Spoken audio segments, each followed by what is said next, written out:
Welcome back to another episode of How I Franchise This. And today we are joined by Ellen Latham, founder of Orangetheory Fitness.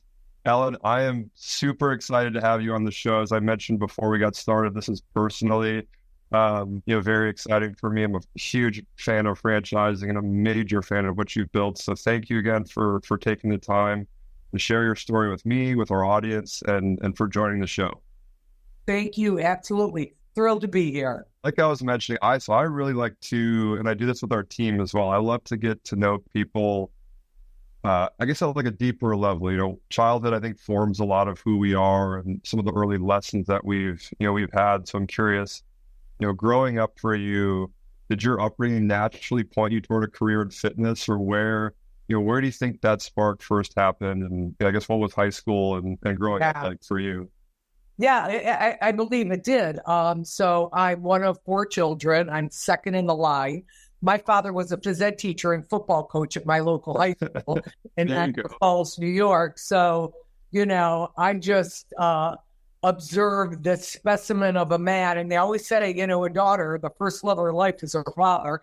And boy, he was bigger than life to me and so special. And he had this really unique kind of approach of how he coached, how he parented his four children. And he used what was called a momentum shift theory. It's a sports psychology theory.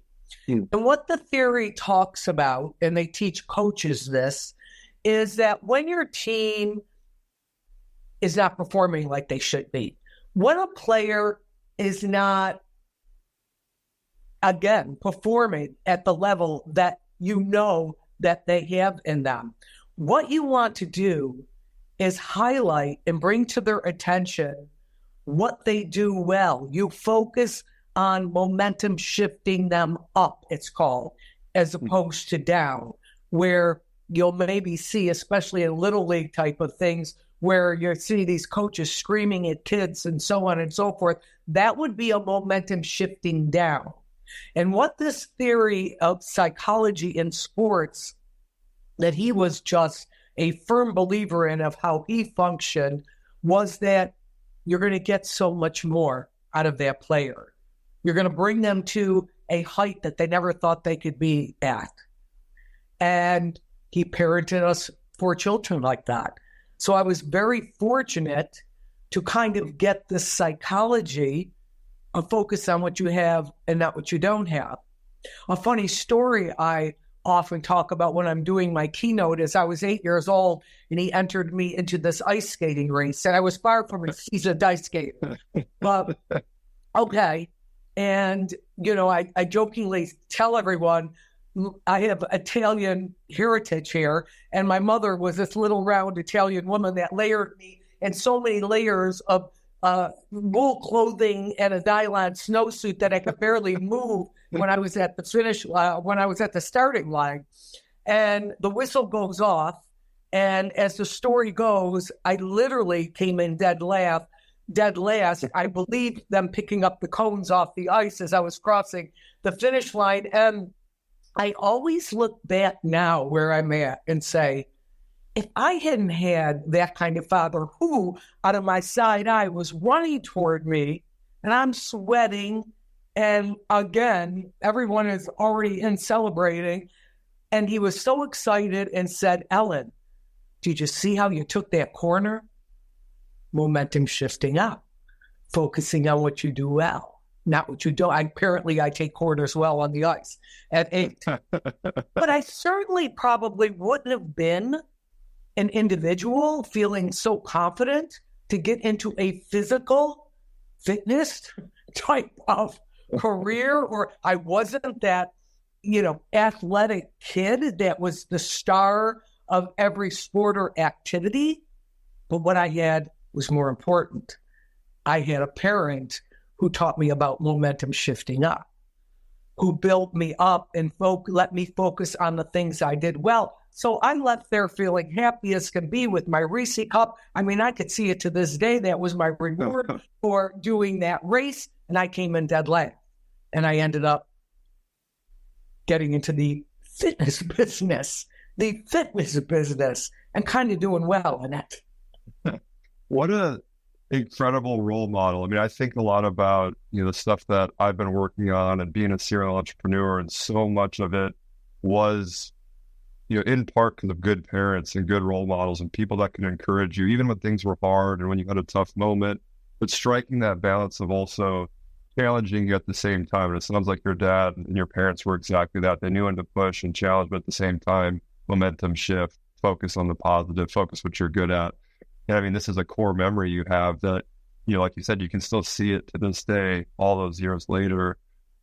I'm sure that's impacted how you lead as well. I'm sure you learned a lot about leadership and business, having that same kind of mentality. When did the spark, I guess, start as far as, hey, I could see myself doing fitness as a business versus a hobby or something that I just enjoy doing? Yeah, so I grew up upstate New York, had a bachelor's degree in physical education, a master's in exercise physiology, then moved to Florida. And it was really when I came to Florida that the doors flew open. Because I came from kind of a small town, upstate New York, and all of a sudden I'm in Fort Lauderdale, Florida, and it was like, wow, there were these luxury spas, and there were these, unbelievable fitness palaces and type of facilities that I was never exposed to. And I ended up getting a job at a very high-end spa in Miami. They were looking for an exercise physiologist. I had a master's in it, so it worked out really, really well. And boy, did it just take off. And I said, this is what I want to do. I was on TV doing fitness tips. I was writing articles for the Miami Herald. Fox News was coming in. Celebrities would come in, and I do celebrity boot camps. The property that my facility was on, like Sophia Loren had an apartment, Whitney Houston. It was like I was exposed. I was like this little kind of country bumpkin, and I was exposed to this world. And I was like, this is where I want to stay. Where do you think that comes from? Like that, I mean, it takes courage, I think, and confidence to say, I'm going to put myself out there. I'm going to go on these news segments. I'm going to write in these, these media outlets. Where did that confidence and where did that, I guess, charisma, do you think, come from? Yeah. So I think I always talk about, if you want big, you have to piece together small. And you have to just take that small thing. So that might have been me starting as an exercise physiologist at that facility, and I just did it at the highest level that I could.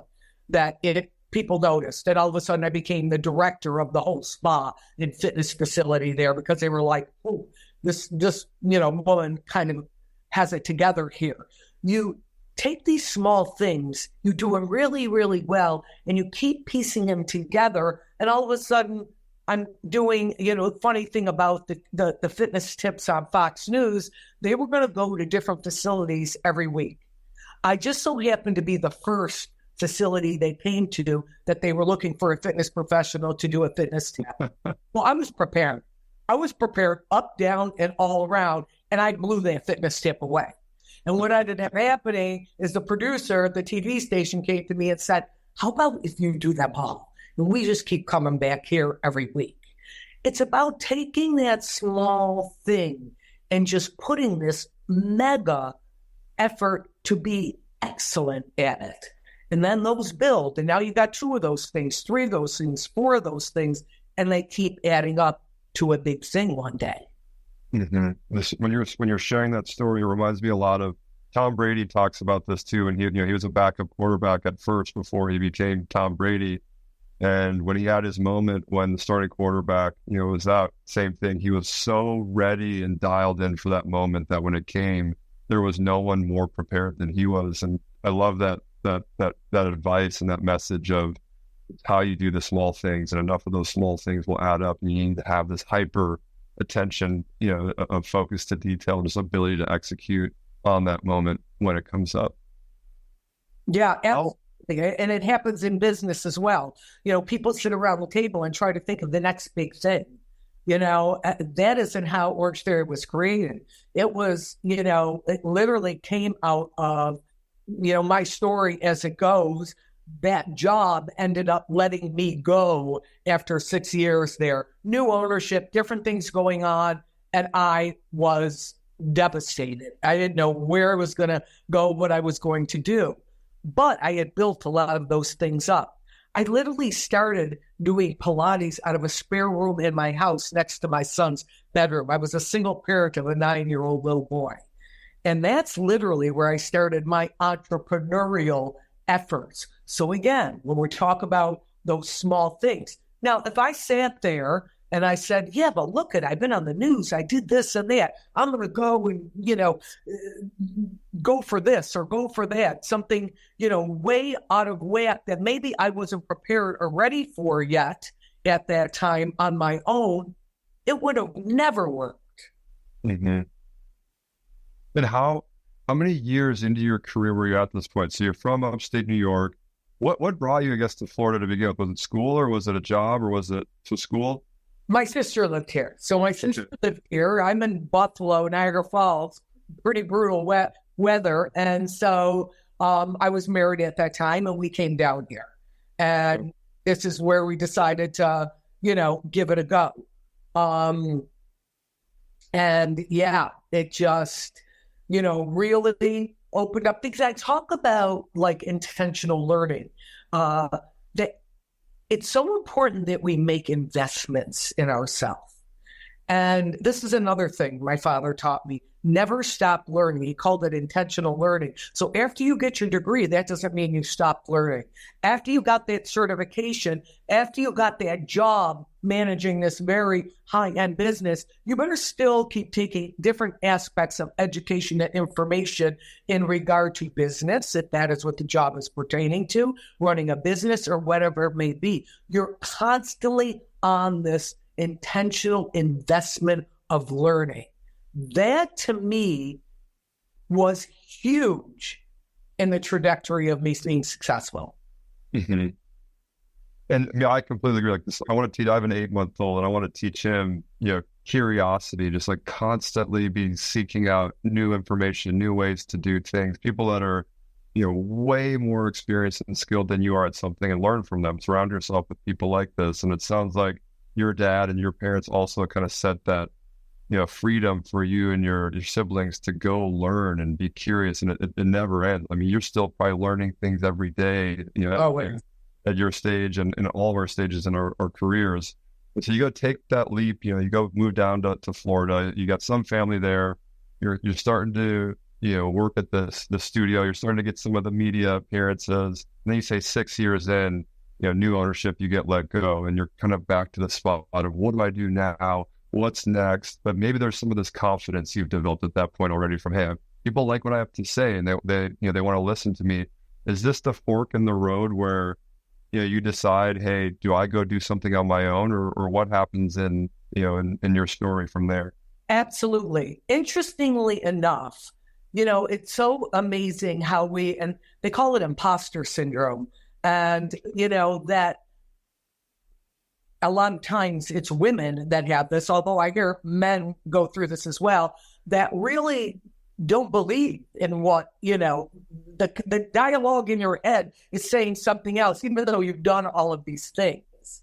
So I was very insecure at that time. Even the fact of everything that I had done, I started this program, and there was a Gold's Gym in my neighborhood. I went to that gym owner and I said, spinning didn't exist yet. I brought it to that facility in Miami, and it was a very wealthy property. They were like, okay, I don't know, this exercise thing on bikes, let her get them. Who cares? They, didn't care financially about things, and it exploded. So I went to the Gold's Gym in my neighborhood. I got that owner. We put spin bikes in there. I was teaching spinning over there in the morning, running and doing my Pilates in the bedroom with clients during the day, going back at night and teaching some more spin classes. And I was doing this more like I got to do something. And financially, I'm supporting my son. So I'm trying to figure this all out. And it really was this, great relationship that I got in, who is my significant other husband now, that he has always been an entrepreneur. And he's like, so I'm confused. I'm really confused because you have all of this stuff going on, and why aren't you out there hanging a shingle somewhere? And I was like, oh my goodness, no, I don't even know. It sounds scary. So he was really the one that was of such great support and got me out of the gate where I initially opened up a small Pilates studio. And this is going back when no one even knew what Pilates was. I bought 12 of these machines. I put 12 of these. This is 2002. Where are we now? Think of it now. Pilates is everywhere. This is 2002. I had 12 machines in a room, and I was jam-packed. These women were like, what is this program? And that started my hanging a shingle somewhere. And then what ended up happening is, and this is where it's so important in business, I guess it's in life, as a parent, as a partner, is to listen. Because I listened to these women members, and they love the Pilates, but there's no metabolic work to Pilates. It has great stabilizing work, core work, but they were frustrated. They were taking spinning, they were jogging around the park, they were working with trainers, and they said, can you come up with something that would metabolically charge our bodies, and we'll do the Pilates and that. And that is solely the reason I created the foundation of Orangetheory Fitness. Not to be the next big thing in fitness, not sitting around, what can I come up with fitness-wise, with my experience, my knowledge, that maybe could be a big thing. None of that. It had to do with me listening to this group of women that I was with day in, day out, and kind of meeting a need they felt was not being met. I love that. It's something I talk to and preach to, other entrepreneurs that are coming up. Like, you might think that, you're going to start here and your path ends over here, and it might not be that end. And the path is definitely not going to be a straight line, but the market is going to tell you what it wants, without a doubt. I think this idea of build it and they will come, the Steve Jobs line, I think that's the 1 in a million entrepreneur. Like, every once in a while, yes, that happens. If the think and build something beyond the human imagination, but 99 times out of 100, people know what they want, and they will tell you, if you're willing to listen and adapt and take that feedback, you will build something that people love. Successful businesses are about sales. Let's face it, that's what you need. Now, the beauty of, I laugh because I never saw myself as a great salesperson, but I am, just because I have such passion and belief in the product that I have. So, I'm always talking about the investment of the product and the person's body that it's giving and the results it's giving them. And this is what, I tell our franchisees and I tell our, sales staff and this and that, don't be afraid of selling, because you're giving, and hopefully you hear this from me from the bottom of my heart, you're giving something to these people that I truly believe it's going to extend their life. It's definitely making them healthier day to day now. That excites me. Make it excite you. You'll be the best salesperson on earth. The best salespeople aren't selling. They're just being themselves or genuine. They know they have something that can solve a problem that another individual has. And that's what gets them going, versus feeling like, I need to convince you to take an action. I shouldn't have to convince you. The product should sell itself. My excitement should sell what I have to offer. And you will, if this is right for you and it solves a problem for you, you will decide to take action and be a part of it. Before we jump on to the next kind of sections, I want to get into, Orangetheory and then what happens after, Ellen's first, Pilates studio. I want to give your husband a shout out again. I mean, you shared, earlier that he, yes, Nick, got to give Nick a shout out. I mean, how cool is that what, a person can come into your life and give you that push or give you that nudge of, hey, why not hang a shingle? Or what if you did it this way? And I'm sure, just like your dad had an impact on you and your life, I mean, things could be very different today had you not had a partner that believed in you and really, saw everything that you were capable of and gave you the confidence and the courage to go and do it. I think that's huge. Support is of the utmost importance for all of us. It really is.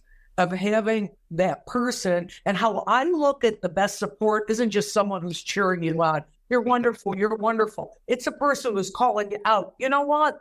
You need to work a little harder there. You know what? You need to go after that, Ellen. What are you doing sitting in the bedroom here? Let's go. That's the kind of support you want. Yeah, 100% agree. I think a life partner's got to be someone that who pushes you and sees the potential and helps you get there, even if that means uncomfortable conversations or a little tough love every once in a while. It's amazing. Glad that you guys found each other and that he's got, has been, support in the background. All right, so I want to go back to the Pilates studio that you had. You go and open up your own, space, and you're hearing from your clients, you're hearing from all these women that they want something that has, this metabolic piece. Then what? Did you just get to work on, I'm going to try to invent this new way and design this new program? What did that look like? Yeah, look, I didn't invent running on a treadmill or walking on a treadmill, lifting a dumbbell or getting on a rower. I didn't invent any of that stuff. All I did was became a good chef at putting all the ingredients together for what I knew my women wanted. First off, I knew that I only had an hour with them. So I needed cardiorespiratory interval training because I needed to get their heart rate. I knew about intensity of the heart rate. I needed it to be pushed for at least 12 minutes. So our formula is 12 to 20 minutes. We call it you get in the orange and red zone. And those are anaerobic zones. You don't do it all at once, a minute here, 90 seconds there. So I knew that because as a physiologist, I knew that's what I needed to do to develop cardiorespiratory fitness in people. I've been training people for years like that, but I'm thinking, how am I formatting that in a class format? Mm-hmm. Then I knew that I needed strength. So we have dumbbells and small gym equipment and that type of thing. I was looking for more functional and usable strength, I call it, which is as these women, as they were aging, I had all sizes, all ages. I wanted them to functionally age muscle-wise well, be able to get up and down off the floor, lift suitcases in the overhead and the airplane, things that I wanted functionally. You want bigger biceps, bigger quads. You're doing absolute training in a low-cost gym. You go there, you pay a low-cost fee, and you're really loading up heavy, heavy, heavy. Beautiful. Another form of strength training. But I knew what I was looking for here. And then there were these things that no one ever used in the gym, but they collected dust in the corner called rowers. And I was like, I am fascinated by this piece of equipment. So I went out to California and I found this elite rower that had this little studio, and he called it the row house or something. I forgot what he called it. Now we're going back, and this is 2007. Right. And he had 10 of these rowers. I call him up. He must have thought I was nuts. I said, I want to fly in and I'd like to take this rowing class because there's something physiologically that is making me like rowing a lot. Come, please come. End up loving it. Rowing uses over 82% muscles in your body. It is totally non-impact. You could power up like crazy while doing it. Now, he did our row classes. I had zero interest in that. Matter of fact, he tried to talk me into it. Please, go in business with me. Do this with me. And I said, I got to be honest with you, Josh. I love you to death.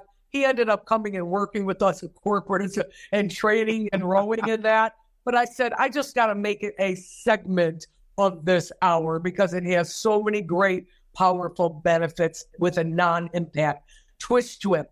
And I went back and to the drawing board, and I started developing templates. And I went and found a space bigger than that Pilates studio that I would put this room in.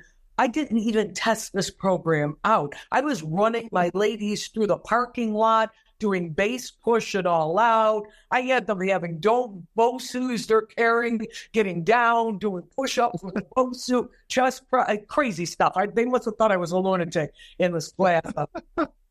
And what's so crazy about this is that, the matter of fact, the equipment company that I bought the equipment from, the gentleman, he's Michael Cicliona from Fitness Smith. He has a big fitness equipment company. I call him up because I knew him as a friend. And I said, listen, I need treadmills, rowers, TRX straps, dumbbells, this and that. I'm putting together this room. He goes, I'm there for you. He came and put it together.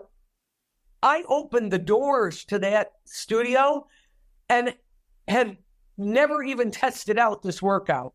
I crossed everything because I was like, it makes sense on paper. And I think I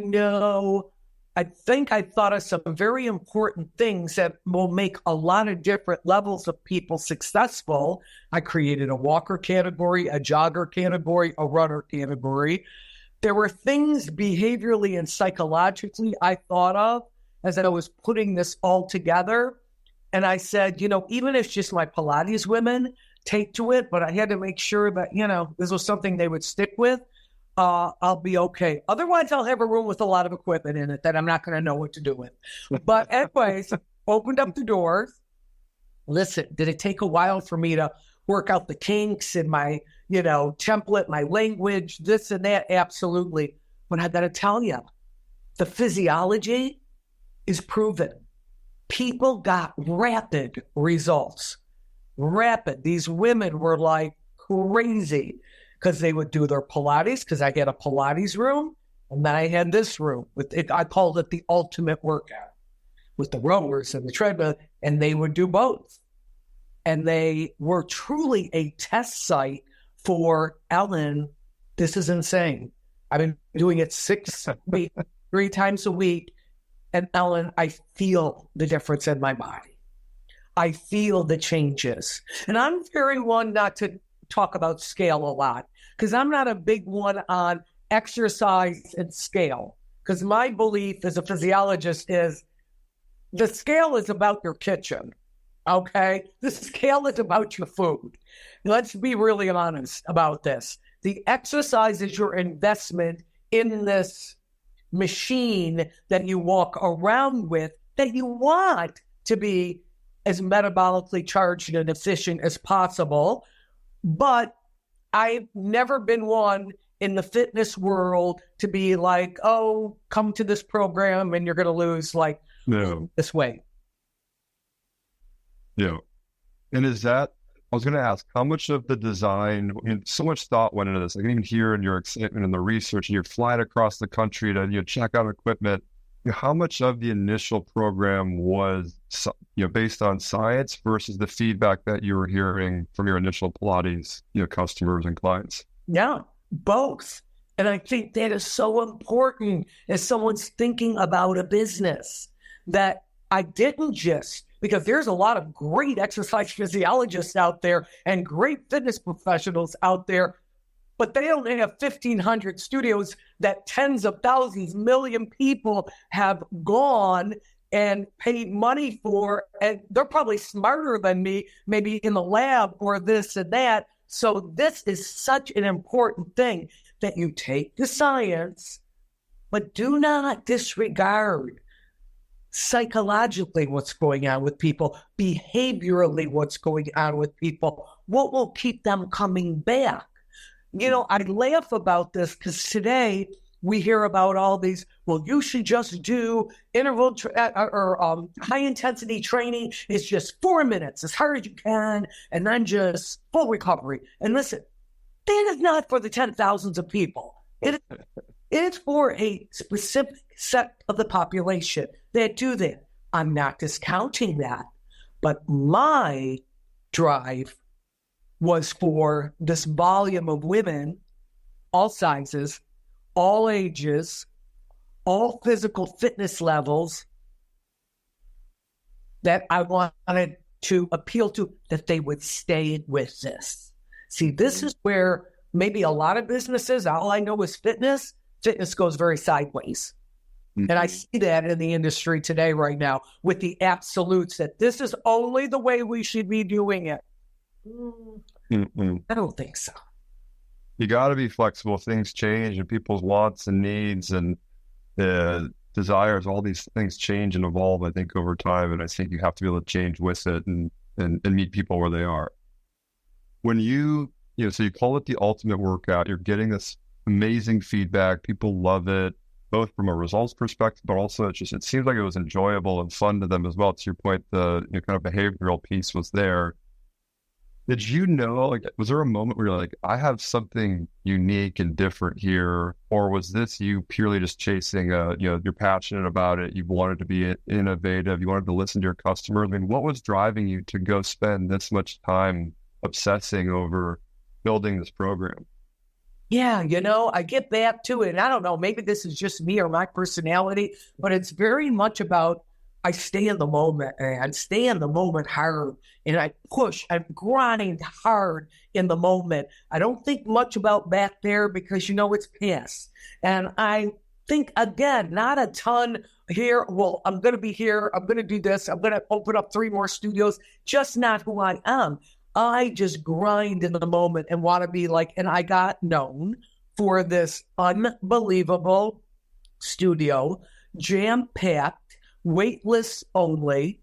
And what ended up happening is the wife of one of my partners, April Kern, came in as a member, and she said, you have to talk to my husband. And I'm like, well, who's your husband? He's been big in the massage envy world and franchising world. His partner, Dave Latham, they're breaking away and they're looking for concepts. I know they're talking to some fitness concepts out of New York City and some yoga concepts. And I told them, you need to talk to this woman who, I laughed because my studio was across from cow pastures in suburbia, Fort Lauderdale, because it was very cheap rent. And, I had no walk by traffic.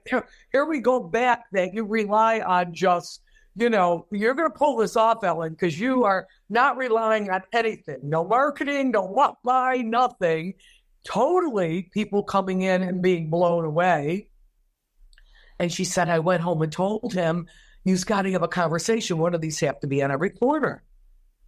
And him and his partner came in and took a class, loved it. And Dave Long, who was our CEO, he is now Worm Purpose Brands, so he stepped down, was on the board now. He always commented that he loved that he observed in class a Miami Dolphins football player on a treadmill next to a 70-something woman, and she's power walking up an incline, and he's sprinting like a madman at like a 10 miles an hour during an all-out, and he's going, how are all these people taking the same class? There's something crazy going on here. We sat down, and we decided to give it a shot. What was the name of the business at this point? What was I'm always fascinated by, like, we had, one name at first for my last business, and then you kind of changed it over time. I mean, what was the branding? What was it all set? Well, it was always Orangetheory Fitness. So it was Ellen's Ultimate Workout at my original studio. And then they had asked me, why are all your walls red in that room? Because I painted the entire room red, because colors are about energy, and I wanted intensity, and I wanted power, and I wanted all these things in the workout. And they said, okay, well, we're not going to do your red, but we like that colors give a connotation of something. And orange is about energy and different aspects that we liked a lot. And then the theory is the physiologic theory, which I educated them on, is I need to get the person's heart rate over 82, 83% for at least 12 minutes by the end of the workout. And if I do that, I know I can produce the kind of cardiorespiratory results I want in that. So I think it was maybe Dave Long who came up with Orangetheory.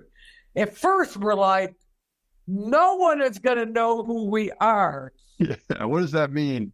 Yeah. But then, Jerome said, well, no one knew what Starbucks was coffee. And I was like, yeah, I guess you're right. I said, if anything, it'll make us work harder to prove who we are. I like that. That's very true. And so you take this meeting, and at this point, it's one location, right?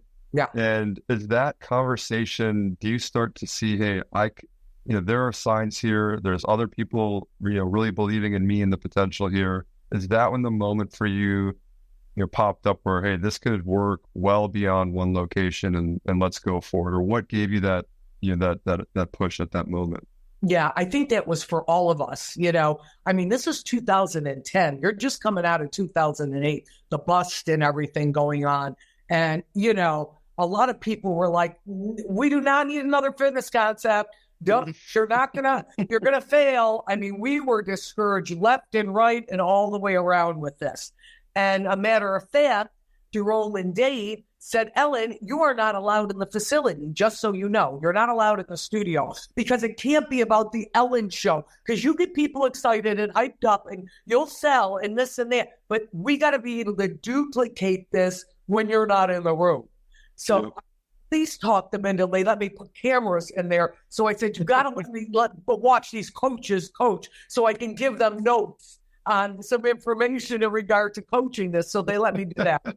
But I couldn't be in the studio. I couldn't get in there and hype it up. I had to develop systems on the fitness end of it. My partners were phenomenal in, developing systems for, sales, our price point, figuring out all of that stuff. Listen, it's trial and error a little at first, but that studio exploded. And that's where really all of us went, oh my goodness, this is even busier than Ellen's Ultimate Workout. And at that stage too, what were you most confident in? And then what still felt like we have so much to prove? Like you open this, flagship store, it does incredibly well. It beats all of your expectations. What do you think on as you reflect back to that moment that, what were you most confident in? And then what felt like, oh my gosh, we have so much to figure out still? There was so much to figure out. In the early days, I would teach the coaches, the fitness professionals, the science of the workout and let them design their own workout, until I became very frightened when I was observing some of these coaches and what they were producing. And it's not their fault. It's just, even to this day, a lot of fitness professionals are just ill-equipped to really understand physiology of fitness and the body. And now you've got a group of people, and now you got all levels, because this workout was really producing, and attracting all levels. So that's when we took it in-house. And we decided to put a fitness team together of high-level professionals. We would design the templates, send them to the franchisee, send them to the coaches, give the coaches tips, education on how to dispense it, but didn't have to have them figure out the science of how I wanted that heart rate to respond, so on and so forth. That was big. That was huge, because that's a big undertaking. And at first, some of the fitness professionals are like, well, what do you mean? Like, I'm going to follow, this piece of paper that you're sending me with the template and so on. So look, you had to go through a lot of things until so many people got such great results. Until the studio was jam-packed and their classes were jam-packed, which means they made more money. Then, everyone comes on board. More so. Was franchising ever on your radar personally before the conversations with David and others, or were you just like, hey, again, this is my passion. I'm loving this. I'm going to build this as great as I possibly can, and then franchise it, or do one location, or what were you thinking? I guess. Okay, so I'll tell you a funny story. When April came to me the first time, and I'm sitting behind the front desk, and she's like, "Ellen, got to talk to my husband."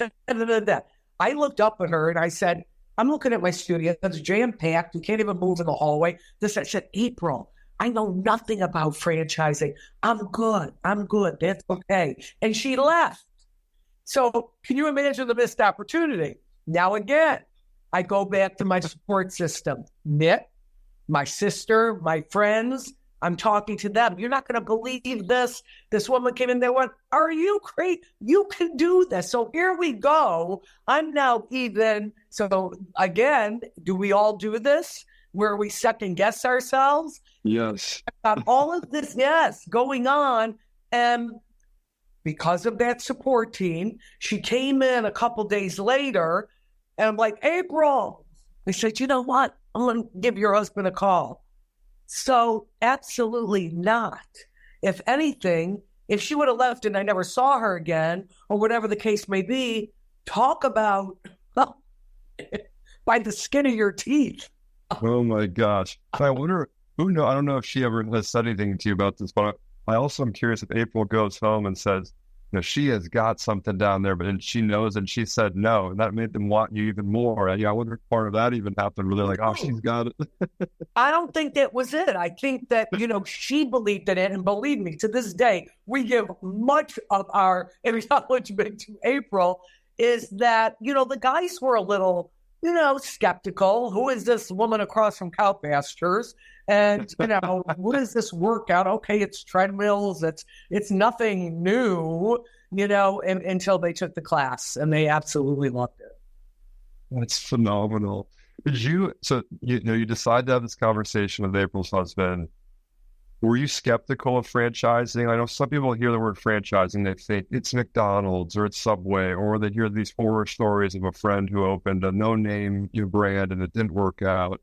They don't think about just how pervasive and so much success there has been in franchising. So it's kind of like a misnomer at first. Did you have any of that skepticism at first? I don't know if we should franchise this.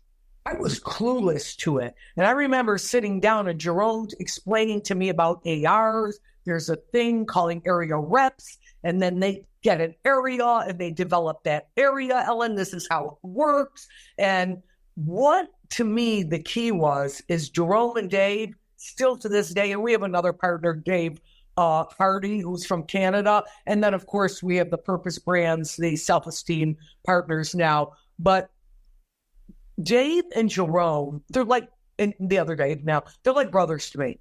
They were absolutely phenomenal, respectful of me as a woman, of what I brought to the table, never not hearing me out. And I think I felt that right from the beginning moment. And I think this is probably very important in franchising or any business, is that assessment of partners when you're partnering with someone. It's got to be the utmost important, because we went through challenges in the beginning. Absolutely, having the wrong franchisees that we put on, they didn't really fit, and we had to come together as a family, as a team, and figure it out and analyze and create swift action. And all three of us were on the same page all the time. That's amazing. This is a theme in all the conversations I have, is that partners are make or break. With a right partner, you really exponentially grow the outcome to what you could have done on your own. But with the wrong one, it can ruin everything. You need to make sure that you're aligned on morals and ethics and core beliefs. And then honestly be very different beyond those things, a different skill set. Someone's got to be the ops person or the marketing person and you need the complementary skill sets, but at the core, there needs to be alignment on beliefs, big picture, core values, et cetera, has to be very similar. And this was very interesting. Tony Robbins had me on stage in his Business Mastery, and he had me on up there with a couple other Shake Shack, the creator of Shake Shack, creator of Sirius Radio, and the three of us were on a panel. And I was talking to him because he was he's fascinating because he's very inquisitive. He sits here with his pad, even if it's behind stage or whatever, wants to dig into your brain of what did you do here to make this happen?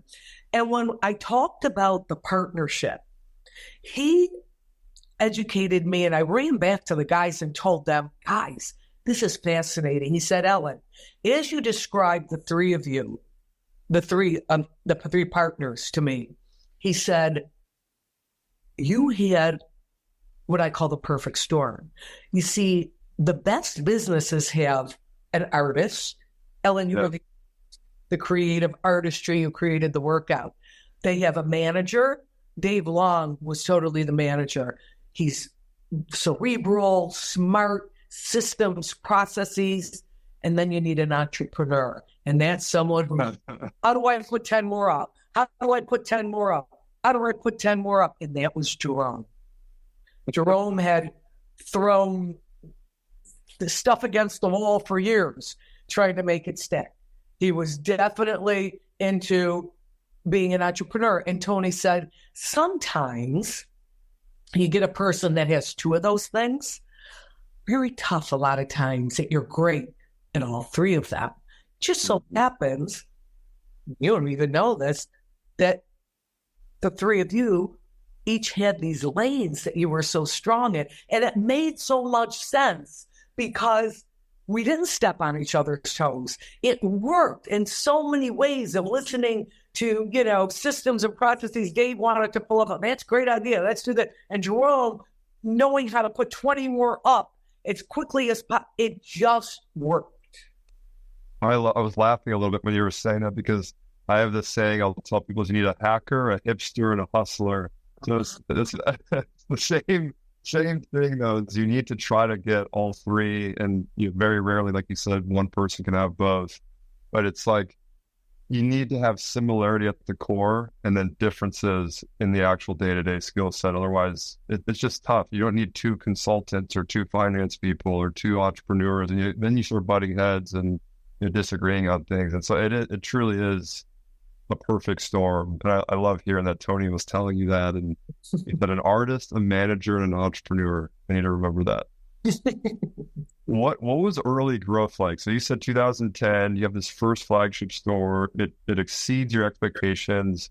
How quickly from there are you going to 10 locations, to 100 locations? And how did you guys grow systems to keep up with that? We started with a handful, and they were just like people that Jerome knew in the franchise world from Massage Envy and so on. And so those people already are very knowledgeable of franchising and interested in a new concept, that type of thing. So that was some of the earlier ones. But what we came to figure out is this kind of franchise really needed engaged owners. This is not a Wendy's set, the formula is 2 pickles to the left of the ketchup and you're good. Train all the people there and you don't have to be in there getting everyone revved up and excited. That is not a fitness business. A fitness business is a people business. And we always looked at our franchisees were our responsibility, our members. Our franchisees, their staff were their members, their energy that they put in, and their staff had members who they were taking care of.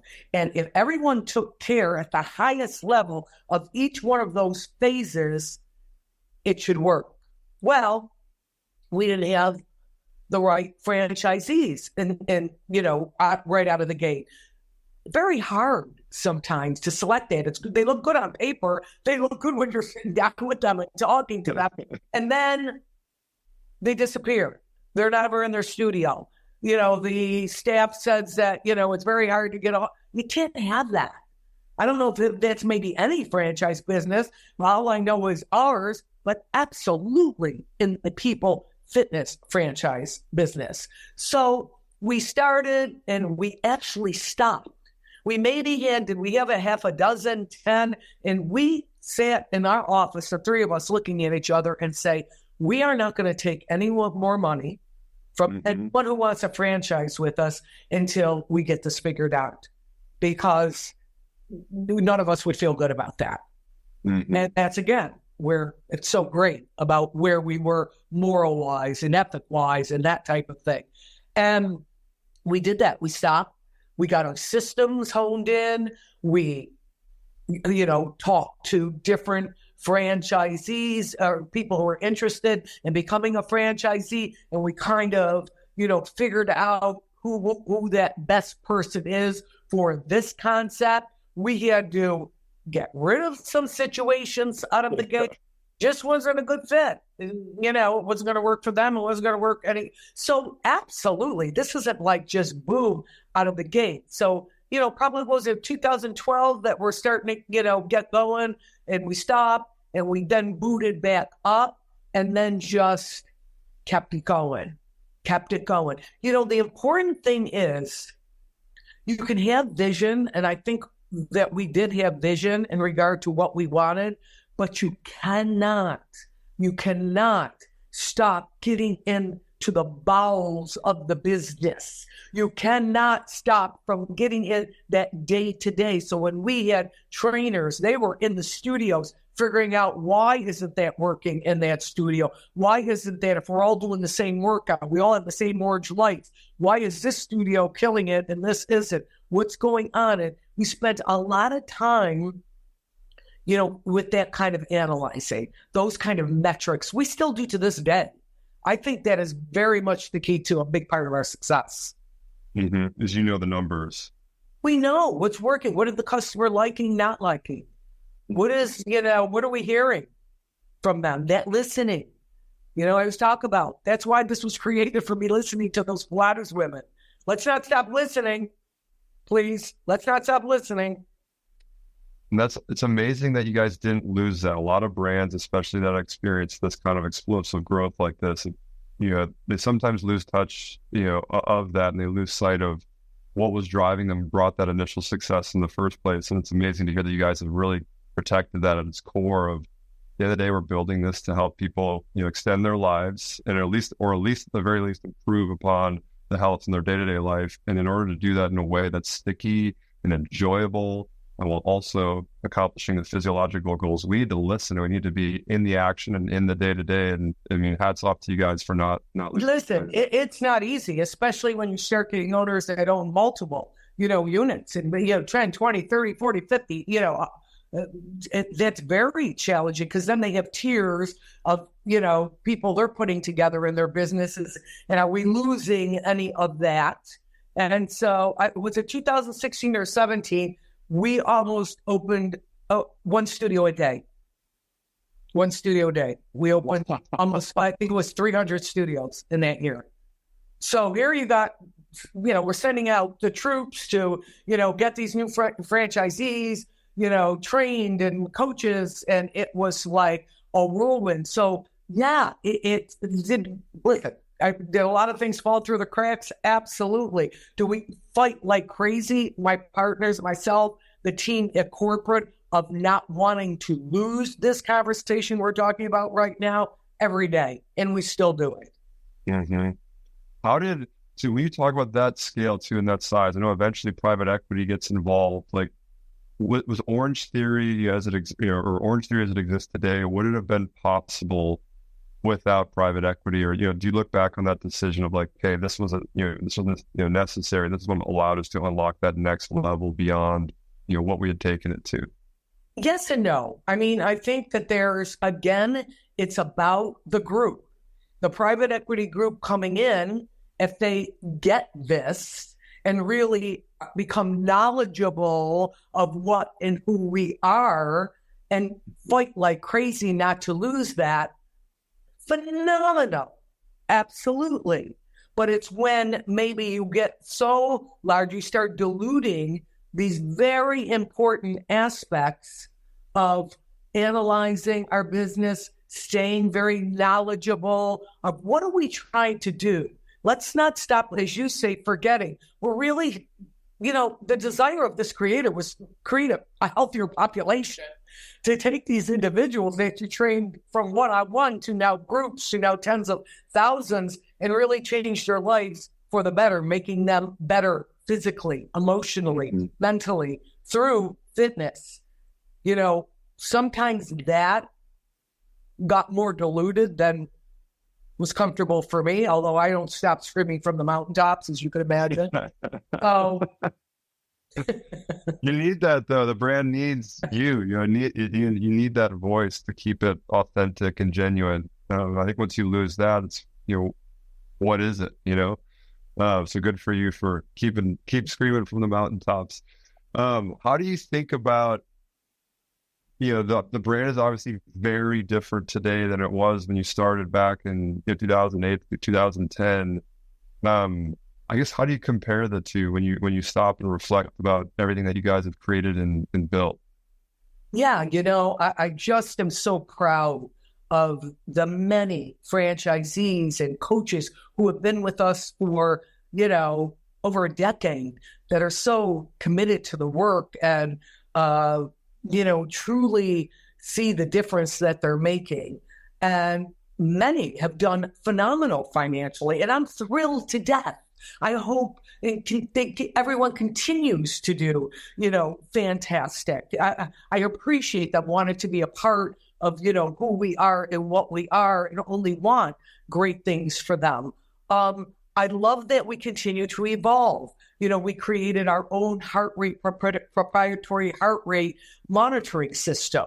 Mm-hmm. People can kind of assess, where is my intensity? Because that cardiorespiratory intensity is important in this workout. I love that our next pillar is going into what's going to be called OTF Strong. So we're taking this whole concept of strength, which we know is very, very important, and we're taking our weight room and recultivating it. It's going to be quite exciting. Look out over the next couple of years. You may want to check out getting a franchise. It's going to be, I think, the next explosive burst of Orangetheory Fitness. Is it going to have the same name, or you said it's going to be OTF Strong? Okay. I love it. I'll be on the lookout for that. And I don't know if you've seen the Netflix show, the Blue Zones. No. They talk about the areas in the world where the most 100-plus-year-olds live, most centenarians. Yeah. And so much of it has to do with strength. So much of it is, the more muscle you can build, especially as you start to age, a lot of it, the muscle you develop after, I think it's at 40 or 45, it just becomes harder and harder to develop that muscle. So there's a big emphasis on strength, and it sounds like this is the direction. Love this. We love this information and evolution. Listen, this is what I tell people. If you want to live longer, you need cardiorespiratory fitness. Okay, that is your heart and lungs. You need that for the years. That's longevity. You get VO2 max, volume of oxygen a person can consume. That's why when you go to the doctor's office, they do a stress test on you. They're measuring VO2 max. That gives you the length of how long you're going to live. If you listen to Peter Attia, he talks about it all the time. And if you want to live well, you need muscle and strength. So this is, you want to live long, cardiorespiratory, you want to live well. I'd like both of them. You need muscle and strength. Yeah. Well, that's what we try to do in our hour workout. And now we're evolving the strength to a next level. So excited about it. I'm really excited to check this out. This actually ties into one of my last questions for you really well is, after a decade plus, after all these years, what still excites you about the business today? I mean, a lot of people could say, hey, Ellen's had all the success. She wants to go right off into the sunset. Like, what keeps you energized and involved and excited about what you all are building even years later? Yeah. Listen, I've just always been about inspiration. It probably, again, stems from my father. And it really is about that, and especially in fitness, when you realize that motivation is fleeting. I'm real motivated. It's a new year. Okay, I'm going to go work out. I'm going to do this and that. And 4 weeks are gone. So motivation is fleeting. Inspiration, investment in you is what thrills me. If I can get people to get that. So actually, I'm doing some individual branding of Ellen Latham Official. So I'm kind of out there with doing little tips. I'm in the process of now working with some phenomenal individuals, and we're actually writing a book. And it's it's going to be pretty exciting over the next year. I just got off a phone call this morning. We're going to be pitching it out there to publishers soon. And so, it's all about this kind of stuff. It's not so much fitness. It's about, how do we stay momentum shifting up? How do we keep ourselves inspired no matter where we're at in life? I'm going to be 70 this year. So it's a type of thing where I'm like feeling like, whoa, beautiful. I'm just picking up a whole another phase right here. And that's how it should be in life. It should be. I don't understand that concept of retirement. I mean, I get that if you're in a field and this and that, but never stop investing in yourself and inspiring yourself. It's what you said you learned from your dad, is you're always going to learn. You're always going to be curious. You're going to continue doing it, whether you're 70 or 12 or 35. I mean, what a belief and a perspective on life. I appreciate you sharing that. There's one or two, I know you got to leave here in a second, so one or two quick questions I want to wrap up with, quick hitters. If you weren't in the fitness industry, what do you think you would be doing instead? It would probably have to be something to have to do with motivational, which I do. I do keynote motivational speaking and that type of thing, and possibly a like kind of you an interviewer or something, some kind of show, podcast, something like that, where I'd love to take people and talk about their stories, not my story, but their stories, and make them shine. I like that. You would be phenomenal at it. So if you decide to do it, let me know. Okay. I'd love to check it out. What's a belief that you held early in your career that you've completely changed your mind on? Oh, that I've changed my mind on. Yeah. Well, early in my career, what did I believe? Probably more of like what I spoke to you about, that a limiting belief that I think I had, I read something somewhere and I loved the imagery of it, that they said, think of your life as a picture frame.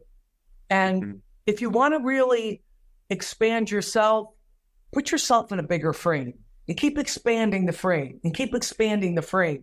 I probably had a small frame for a longer period of time that I would like to. And now that I sit here and see like, wow, yeah, you definitely, have the ability to expand your picture frame. I'm glad you said that. There's this thing I read the other day. I think it was Elon Musk, and he was saying, take your 10-year goals or like where you want to be in 10 years and try to do it in the next year or two. And you're likely not going to do it, but I guarantee you do a lot more than you thought you were capable of. And you really just need to change that frame of mind and that perspective. And you'll be amazed at what that does to your confidence and ability to execute. I love that. Take your picture frame and make it bigger. I like that. I'd like to say credit. I read it somewhere and I loved it. I always remembered it. The last two I have for you is there anything that you've learned to stop worrying about? The little things. I think that, we only have so much energy. And when you, start slicing up the pie, why give that energy away, that's little, if it's a sliver or not, to something that really isn't going to move the needle. I really put effort into the things that are, going to make a difference to me in my life where it is today, which was maybe different at 30 and at 40 when I had a young son that I was raising and so on and so forth. So probably that. Now let the little things go.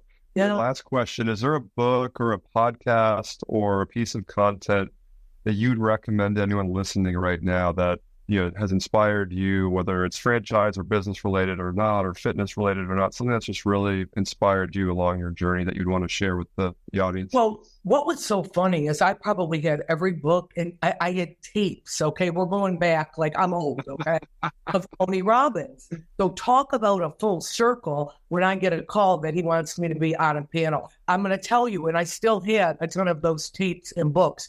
That was freaking me out because it was like, wow, did I manifest this? Because I listened to these over and over and over. And he just resonated with me in so many ways of his thinking and my thinking. I love the old stuff, Wayne Dwyer, I love the Simon Sinek I love. I love a lot of the, old thinking. You got a lot of people out there with all kinds of, neat ways that they're framing things and so on and so forth. But I still have a lot of that old stuff that the pages are ripped and crinkled and underlined and stuff that I go back to. A lot of times the old stuff's the best stuff out there. You don't need to reinvent the wheel, and someone usually has like a kind of remixed take on something that's already been said. And so sometimes the original, thinkers of some of these, ways of thinking or motivation or inspiration are some of the best sources to go back and listen to and read. And I appreciate you sharing that. And I know you got to get to this call, so I want to be mindful of that. But Ellen, thank you so much for taking the last hour, sharing your story, sharing your wisdom, and for everything that you've done for the fitness industry, the franchise industry, for all the people's lives that you've made a little bit longer and healthier. You should be incredibly proud, and thank you again for taking the time. Oh, thank you so much. You're wonderful. You've got a great energy about you. So I think that said something because, I laugh because I used to tell my partners when we would have new potential franchisees come in and we kind of not interview them, but, talk to them and this and that. It would be like, I could tell in 3 minutes if they have the right energy or not. And they would laugh at me. And I said, I'm telling you, when you work in the body business, you kind of can pick up on a lot of things very quickly and you have wonderful energy. Thank you. I really appreciate that. I try hard to listen and be curious in a lot of things that we talked about. And you're one of the best out there to have done it. And so when I get an opportunity to learn from someone like you, I got to jump on it. So thank you again for the time and the wisdom, and look forward to keeping in touch and seeing what you do next. Absolutely. Thanks so much.